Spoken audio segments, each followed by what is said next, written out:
Bonjour à tous et à toutes. Je vous souhaite la bienvenue dans notre émission d'aujourd'hui, Téléchat. À la une, aujourd'hui, aborde une problématique frappant le monde éducatif, dont les écoles privées versus les écoles publiques. Revenez-nous après la pause avec nos trois invités d'honneur.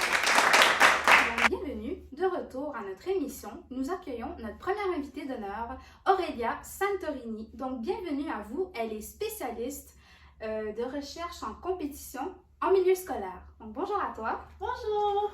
Donc, pour commencer, parlez-nous en fait de vos recherches. J'ai basé mes recherches sur 3 courants de pensée, soit l'expérience sociale de Dubé, l'individualisme et le conflictualisme. Et je vais vous parler de ces 3 courants-là par rapport à la problématique que j'ai étudiée. Dans ce courant de pensée, un peu plus précisément avec la logique de la stratégie, l'école est perçue comme un espace de concurrence dans lequel sont engagés les acteurs. D'après ce courant de pensée, toutes les écoles au Québec, toutes les écoles dans le monde donnent une importance à la concurrence entre les élèves, que ce soit au privé ou au public. Dans ce courant de pensée, les établissements scolaires naviguent dans un univers compétitif. C'est nécessaire la concurrence dans les écoles afin de vraiment maximiser le développement des élèves. Que ce soit au privé ou au public, la compétition elle est nécessaire dans les écoles d'après l'expérience sociale de Dubé. Du côté de l'individualisme méthodologique, cette théorie prône vraiment plus le développement des comportements individuels. Elle affirme que les élèves font des choix rationnels tout au long de leur cheminement scolaire. Donc, en quelque sorte, dans cette théorie-là, on cherche vraiment plus à construire les étudiants d'une façon propre à chacun, plus que la concurrence entre les élèves. Donc, par rapport à l'individualisme, que ce soit les écoles privées, que ce soit les écoles publiques, c'est pas nécessaire d'avoir de la concurrence dans les écoles. Donc, maintenant, pour la théorie du conflictualisme, le postulat explique que la société est composée de 2 groupes, soit la classe des dominants et la classe des dominés. Avant de commencer à parler de cette théorie-là, c'est vraiment important de comprendre comme quoi que dans la majorité des écoles privées, les étudiants doivent obtenir une moyenne plus de 75% afin de rester dans ces établissements scolaires-là, tandis qu'au public, il n'y a pas vraiment de critères afin de rester. Après mes recherches, je crois qu'un peu indirectement, les écoles privées cherchent à avoir seulement des personnes de la classe dominée, on pourrait dire, parce que justement, eux, ils ont des critères assez élevés. Au niveau de ce courant de pensée-là, la concurrence est nécessaire afin de faire rouler le bien-être de la société, donc c'est pareil pour les écoles. Pour conclure, l'expérience de Dubé et le conflictualisme, eux, ils prônent vraiment plus la concurrence dans les écoles, tandis que l'individualisme, elle, de son côté, prône plus le développement individuel. Ben, merci beaucoup, Aurélia. Je trouve ça vraiment intéressant. Selon vous, pensez-vous qu'il y a plus de compétition dans un milieu privé que dans un milieu public? Selon moi, je pense qu'indirectement, il y a de la compétition dans les milieux publics et dans les milieux privés, mais elle paraît un peu plus dans les milieux privés puisqu'il y a des critères à franchir pour rester au privé, tandis qu'un peu tout le monde peut être au public. Donc, d'après moi, la compétition va plus se faire ressentir d'une façon directe du côté du privé. Bon, mais je vous remercie énormément pour votre temps. Revenez-nous après la pause avec Elisabeth Grenier. Donc, bienvenue téléspectateurs et téléspectatrices. Donc, nous avons maintenant notre deuxième invitée d'honneur qui est Elisabeth Grenier. Donc, bonjour Elisabeth. Bonjour! Donc, j'ai entendu dire que vous êtes spécialiste en recherche de ressources scolaires dans les établissements du Québec. Parlez-nous en fait de votre problématique.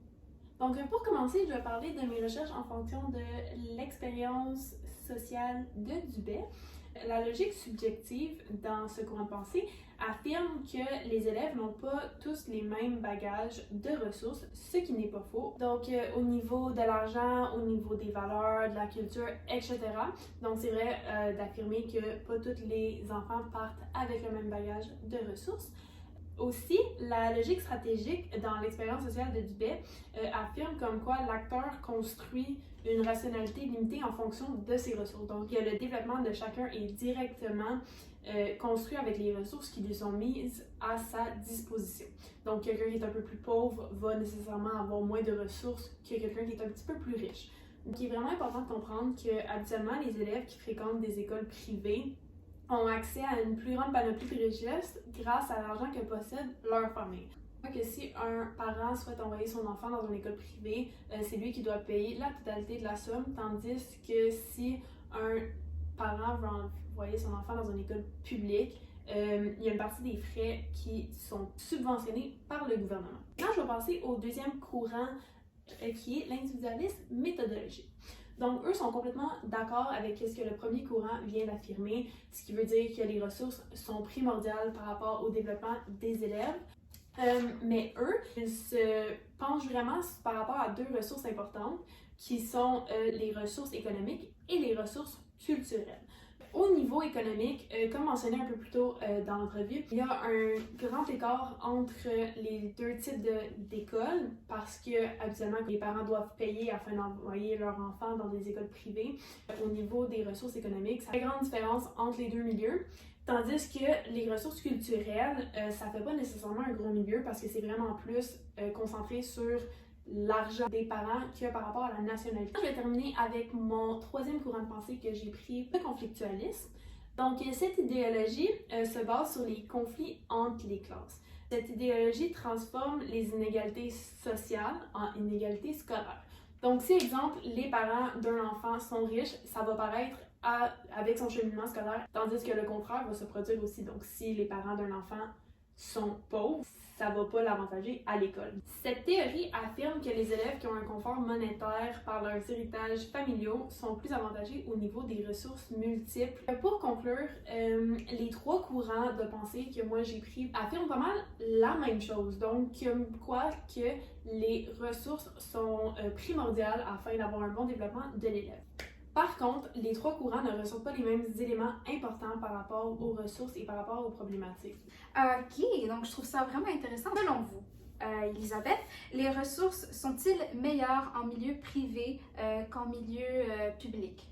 Je ne dirais pas nécessairement que les ressources sont meilleures en milieu privé qu'en milieu public parce que les ressources données aux élèves sont pratiquement les mêmes dans les deux milieux.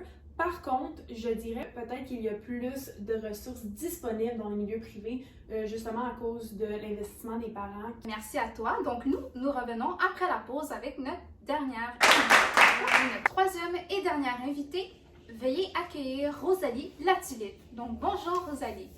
Vous, en fait, aujourd'hui, vous allez nous parler d'une autre problématique. Donc, moi, j'ai fait une recherche par rapport au taux de réussite qui diffère entre les écoles publiques et les écoles privées. J'ai basé ma recherche sur l'expérience sociale de Dubé, de l'individualisme et du conflictualisme. Pour commencer, je vais vous parler de cette problématique en lien avec l'expérience sociale de Dubé. C'est vraiment important de comprendre le rôle de l'école selon ce courant de pensée. Donc, selon Dubé, elle se traduit par un lieu de négociation entre les différents acteurs.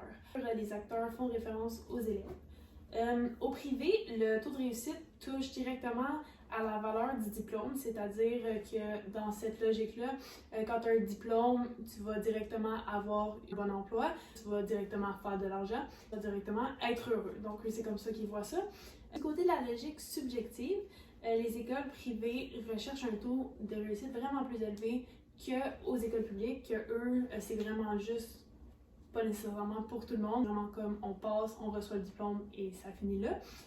Mais cependant, au niveau de la logique stratégique, comme je viens de dire, tout le monde va recevoir un diplôme, peu importe que ce soit des notes élevées ou des notes basses, et ça ne change pas vraiment avec le reste du cheminement d'un individu.